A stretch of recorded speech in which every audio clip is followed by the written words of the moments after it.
Simete la ano passada anuncia também que tem negociação andando relacionada com o contrato de Schiphol Group. Para na akuta manejar aeropuerto, estava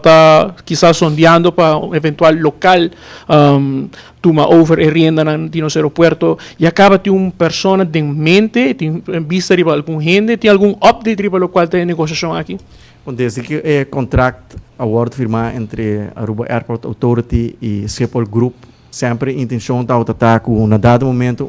juditeiro, local, que vai ocupar a função de CEO. Essa aí não passa para o último ano aqui, e acaba nossa experiência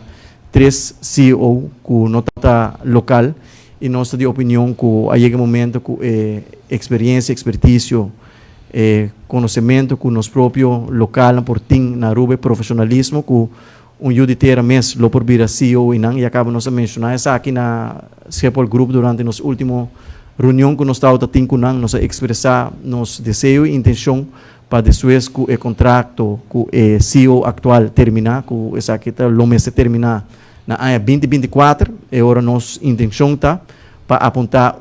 CEO local. Nós não temos vista de nenhum ente específico, o mês encaminhar uma solicitação de procedura e me seguro tem hobby potencial na Aruba de profissional que por ocupar a função aqui de manejar nos aeroportos. Intenção cita para seguir que acordo de cooperação entre AAA e Schiphol. Solamente se ou se nós temos que negociar para Aruba por apontar essa aqui para no final do dia. O governo de Aruba é shareholder de mais grande de aeroporto, nós está 100%. Andelholder, nós está dono de companhia, me quer nós também lo tem direito para apontar nós ou maneira que nós está